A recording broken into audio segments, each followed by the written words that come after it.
สบายดีพี่น้องสบายดีสุขสุขคนสุข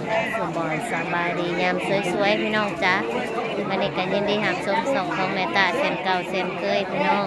วันนี้มาอันผูกแขนมาส่งเจ้าบ่าวเนาะลูกชายกลางอยู่บ้านเจ้าสาวอยู่บ้านเมืองไข่ใหญ่พี่น้องเมืองสองคนเมืองไข่ละ5 โคกนี่แหละพี่น้องจ้าเมืองสองคนแข่งสวรรค์เขตกับมือนี่มือสูดควันเนาะผูกแขนเลยอันมาผูกแขนลูกชายลูกไผ่มันอยู่บ้านเมืองไทยขาชิ้นสอดเพื่อกะโอเคอยู่พี่น้องจ้ากะพออากาศสมมาพาควรเนาะชิ้นสอดกะสมมาพาควรอัน70,000ถอดเบิดแต่มีคำอยู่2 สลึงงัว2 ตัวเนาะหมูตัว1ขาชิ้นสอดเพิ่นก็ได้กำลังงานสูตรควันแล้วกำลังสิผูกแขนให้เจ้าบ่าวเจ้าสาวเนาะจังหวัดเมืองไข่ใหญ่แต่ครั้งแรกเราสิได้มาเห็น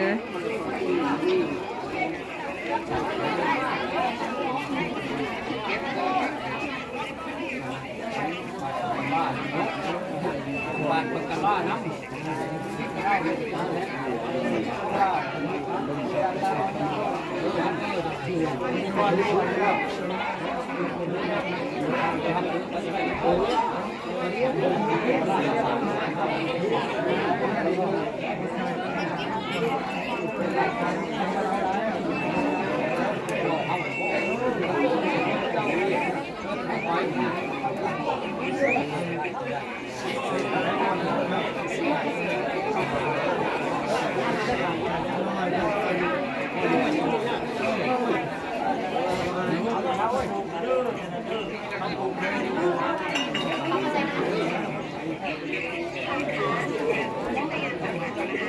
โพสให้แน่นะโพสให้แน่โพสให้พระเท่านั่นนะ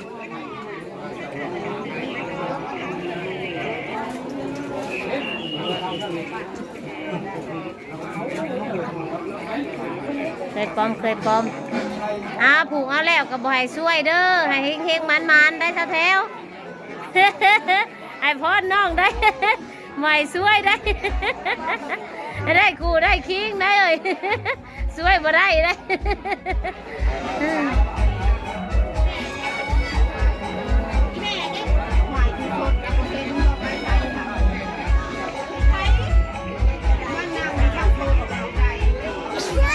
โอ้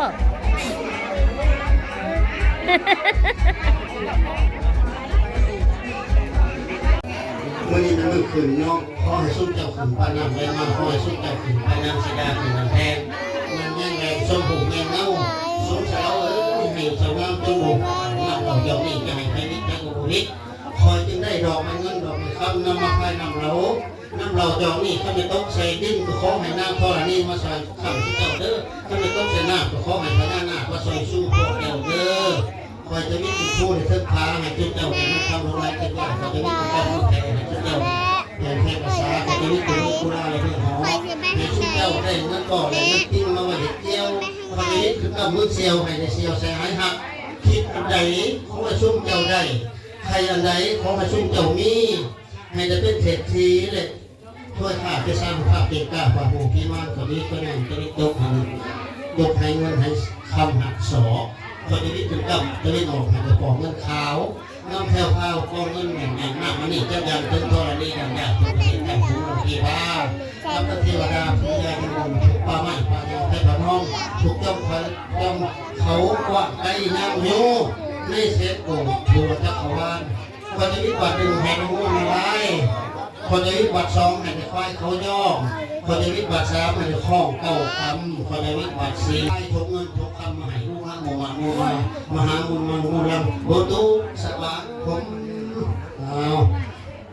นะโมตัสสะภะคะวะโตอะระหะโตสัมมาสัมพุทธัสสะนะโมตัสสะภะคะวะโตอะระหะโตสัมมาสัมพุทธัสสะนะโมตัสสะภะคะวะโตอะระหะโตสัมมาสัมพุทธัสสะองค์พระพุทธทางโม อุปกรรมังอุปสังฆังอุปกังน้ำมันนี่โมเมนน้ำธรรมดาพักหน้าแทนพักท่านมาแต่พักผ้าว่าให้มาหดคนอยู่ใต้ลมผ้าให้ได้รังข้ามักข้ามปรารถนานี่อุปมังกังอุปกรรมังอุปกังอุปกังน้ำมันนี่แม่น้ำศักดิ์สิทธิ์จะสิทธิ์จะถูกแต่งงานก็จะมีอายุยืนรวมกันเต่ามีลูกเต่าลูกแต่คนดีเป็นเศรษฐีมันมีหัวให้ก็จะวิจัยคนดูให้ก็จะเป็นคนร่ำรวยจะวิจัยกล้วยก็เป็นกล้วยเขาแก้วจะวิจัยห้าข้าคนมาแล้วก็มันมีเงินคำจะวิจัยรับใจชาตัวนั้นก็จะเป็นรักไทยของประเทศกุศลชนะเขาเรียกปืนหลวงก็จะได้เป็นป่าแนวแก่อุ้มมาแล้วด้วยปะคาถาว่าเด็กนี่ค่ะมาแล้วโต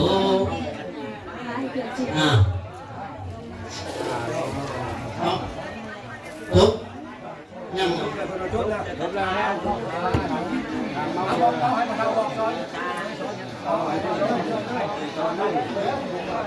บอกให้เราให้แก่ได้ป่ะ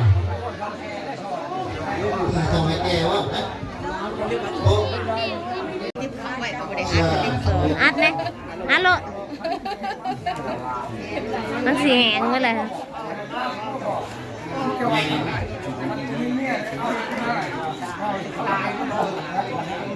ส่วนนั้นเท่าไหร่ นอนจะบ่ายจะสาย โอ้นี่ไล่มาไหนนี่บ่ แต่งาม นี่เขาไปยังไงเด้ไม่ไงวะนี่น่ะนับ แต่เบิ่งอยู่นอกนี่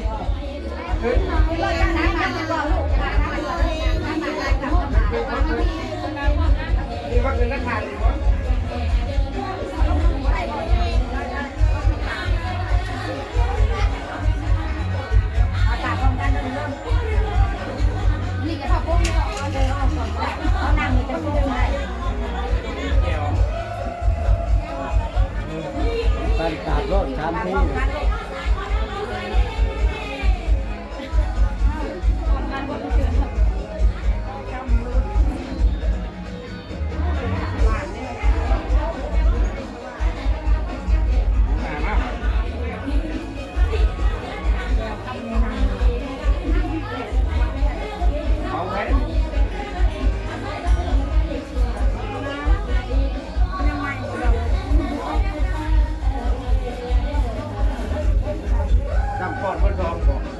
มันช้องแล้วอวยมือ อ แล้ อก ว มาซ้องอ่ะแล้ว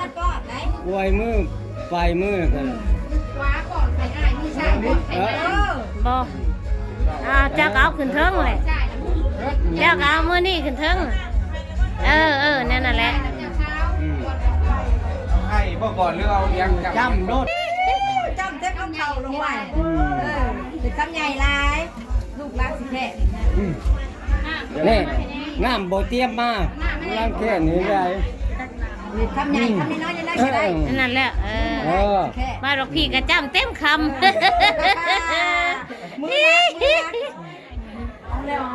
มันจะกัดจะเข้มบ่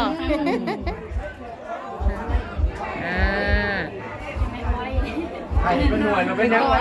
บ้าสิแค่ได้ไข่น่ะ แค่ไหนแค่ไหน ปอนไข่ปอนไข่ ไข่ในหนังมันได้ใช่เลย มาแล้ว ยันร้อยแค่กินหนัง น้ำก้อนนั้นคำใหญ่ไปดอกคำน้อยเขาเป็นพิธีทองแนวแค่นี้เนาะแนวนี้แล้วก็ เดี๋ยวได้ไหมแล้ว คุณนี่ไม่ได้ พูดแล้ว ทำคุณแล้วทำคุณอยู่ดีมีแหงอยู่เดียวเมียเดียว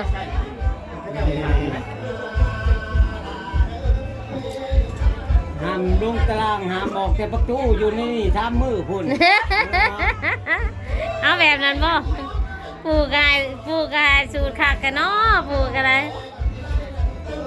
ลูกบันนี้นะ หลังจากเทียนผูกแขนต้นไผ่แล้วลงมากินข้าวพี่น้องพระเจ้ากระต้นหับดีพี่น้องไปกินจนอิ่มกินน้ำสำราญลาบกันยังทุกเจ้า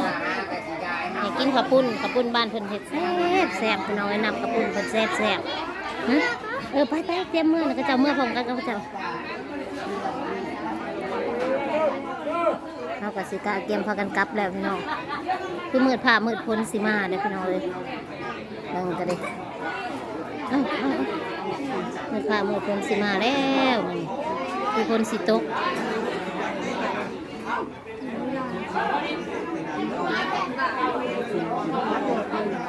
มันเครื่องเสียงแบบกม้วนพี่น้องเอ้ยมันนั้นยังสิครบสิงานต่ออยู่ได้พี่น้องยังสิม่วนสิซื่นต่ออยู่ได้ยังสิฟ้อนต่ออยู่ได้แต่ห้าวน่ะสิได้กลับแล้วว่าทางมันก็เมื่อกับใกล้ได้พี่น้องจากบ้านหนองไข่เมื่อจากบอกบ้านหนองไข่เมื่อบ้านนาบอกผู้แหละโอ้ประมาณ20 ลักก็สิได้กลับแล้วสำหรับที่นี่แม่ตาลาเลยแล้วพ่อกันคลิปหน้าพี่น้องสบายดีสุขสุขคน